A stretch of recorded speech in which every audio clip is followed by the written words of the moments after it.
नमस्कार। आज हम देखेंगे पोर्टफोलियो एनालिसिस के बारे में। और पोर्टफोलियो एनालिसिस में जो तरीके होते हैं, दो तरह के, फंडामेंटल एनालिसिस और टेक्निकल एनालिसिस, उसके बारे में थोड़ा सा परिचय हम संक्षेप में जान लेंगे और फिर आने वाले दिनों में इसके बारे में डिटेल से चर्चा की जाएगी। देखिए, पोर्टफोलियो बार बार जब हम बात करते हैं तो सबसे पहले सामान्य अर्थों में पोर्टफोलियो क्या होता है इसको हम लोग देखते हैं। तो पोर्टफोलियो जो होता है, पोर्टफोलियो सामान्यतः दो शब्दों से मिलकर बना हुआ है, पोर्टा और फोलियो। ये दोनों लैटिन वर्ड हैं और पोर्टा का अर्थ होता है कैरी और फोलियो का अर्थ होता है शीट यानी पेपर। तो किस तरह का शीट होता है ये? तो ये लूज पेपर्स होते हैं। इसका प्रयोग, इस जो वर्ड है यानी पोर्टफोलियो जो वर्ड है, ये 18वीं सेंचुरी यानी 18वीं शताब्दी के पूर्वार्ध में इस शब्द का यह शब्द प्रचलन में आया। तो जब हम इन दोनों शब्दों को मिला देते हैं, पोर्टाफोलियो कैरी शीट्स का मतलब हो गया एक ऐसा केस जिसमें कि लूज पेपर्स को धोया जाता था। तो सामान्यतः पहले जब इलेक्ट्रॉनिक ट्रांजेक्शन्स, शेयर डिवेंचर्स के नहीं हुआ करते थे, तो ये पेपर वर्क हुआ करता था, काफ़ी टफ वर्क हुआ करता था, जिसमें बहुत सारे पेपर्स इस्तेमाल किए जाते थे।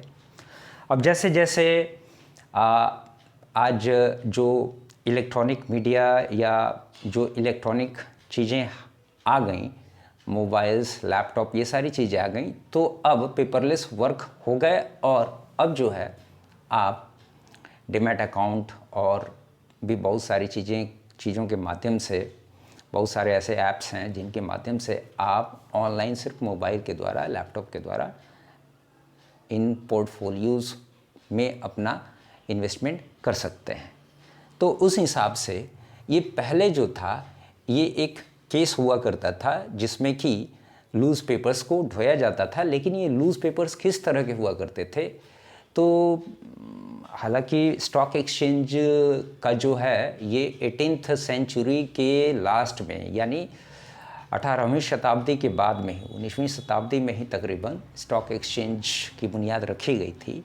लेकिन फिर भी व्यवसाय की जब शुरुआत हुई थी तो व्यवसाय करने के लिए रिटेनली जो प्रूफ हुआ करते थे, रिटेनली जो चीज़ें हुआ करती थी, जिस सिस्टम का उस समय उपयोग होता था, तो उस समय इन कागज़ों का उपयोग होता था, जिसके लिए पोर्टफोलियो का इस्तेमाल यूरोप में किया जाता था।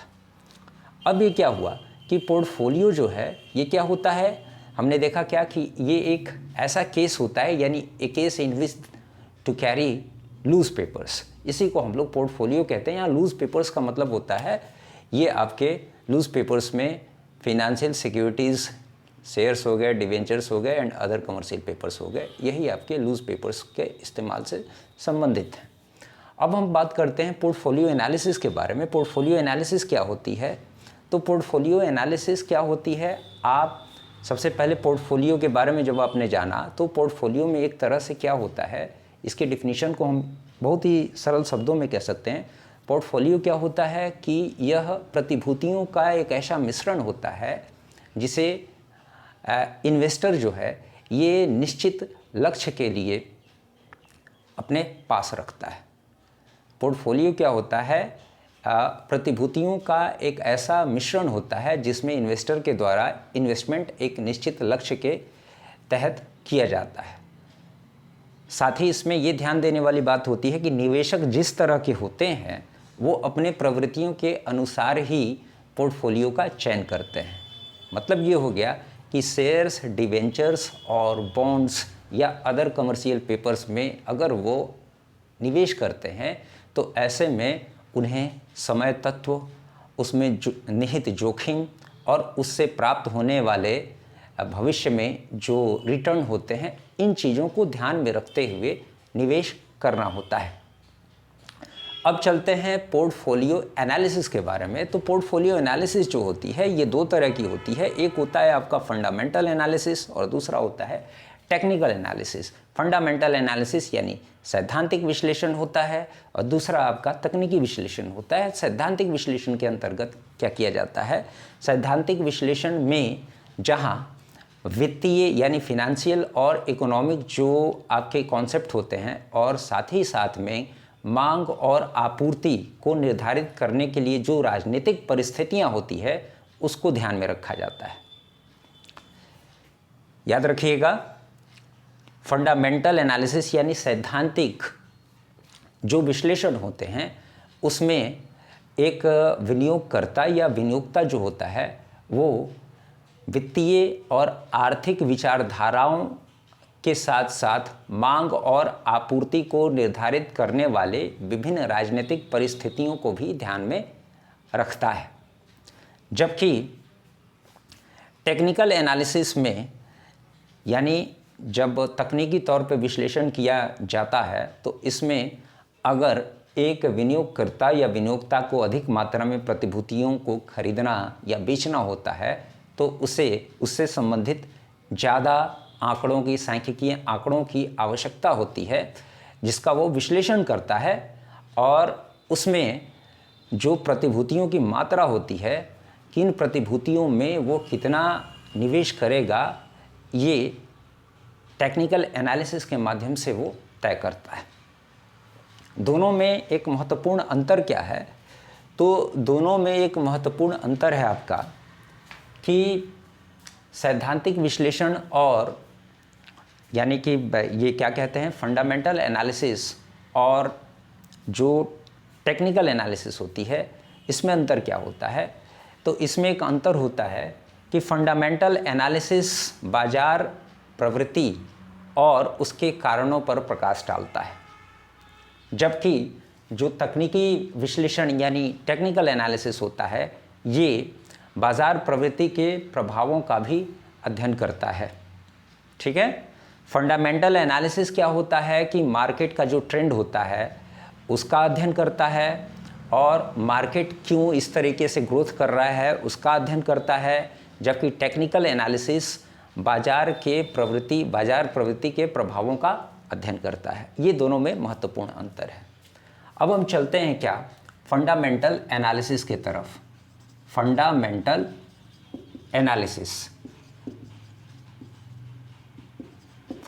एनालिसिस के बारे में हम देखते हैं। फंडामेंटल एनालिसिस होता क्या है? फंडामेंटल एनालिसिस के अंतर्गत प्रतिभूतियों के भावी मूल्यों को ज्ञात करने का प्रयास किया जाता है जो कंपनी के आंतरिक मूल्य के परीक्षण से संबंध रखता है, ताकि ये जाना जा सके कि बाजार में चल रहे उसके मूल्य ठीक हैं या नहीं। ठीक है। दूसरा, अंडर प्राइस या ओवर प्राइस का कहीं ये शिकार तो नहीं हो रहा है। ये एक इन्वेस्टमेंट पॉइंट ऑफ व्यू से जो पोर्टफोलियो होता है, पोर्टफोलियो में एक विनियोगकर्ता यदि निवेश करता है और ये फंडामेंटल एनालिसिस करता है, तो फंडामेंटल एनालिसिस के अंतर्गत जो एक इन्वेस्टर होता है वो क्या करता है कि प्रतिभूतियों के भावी मूल्यों को ज्ञात करने का प्रयास करता है, यानी आने वाले दिनों में उसके मूल्य क्या हो सकते हैं, बढ़ सकते हैं, घट सकते हैं, और कंपनी के आंतरिक मूल्यों का परीक्षण भी करता है ताकि ये जाना जा सके कि बाज़ार में चल रहे उसके मूल्य ठीक हैं या नहीं। आने वाले दिनों में जो इसका अगर ये इन प्रतिभूतियों में यह व्यक्ति निवेश कर रहा है तो कहीं वो प्रतिभूतियाँ ओवर प्राइस या अंडर प्राइस का शिकार तो नहीं हो जाएंगी, यानी खुद से जो विनियोग करता है वो अंडर प्राइस या ओवर प्राइस का शिकार तो नहीं हो जाएगा। दूसरी चीज़, इसमें देश के सामाजिक मूल्यों और राजनीतिक परिदृश्य को भी ध्यान में रखा जाता है, यानी सरकार की स्थिरता है या नहीं है। दूसरी चीज़, सरकार के अंतर्राष्ट्रीय संबंध किस प्रकार के हैं, यानी राजनीतिक परिस्थितियों का भी इसमें अध्ययन किया जाता है, सामाजिक परिस्थितियों का भी अध्ययन किया जाता है। ठीक है। और लास्ट है इसका कि सैद्धांतिक विश्लेषण में उन तत्वों का भी अध्ययन किया जाता है जो मांग और पूर्ति को प्रभावित करते हैं। तो ये हो गए आपके फंडामेंटल एनालिसिस का हल्का सा इंट्रोडक्शन।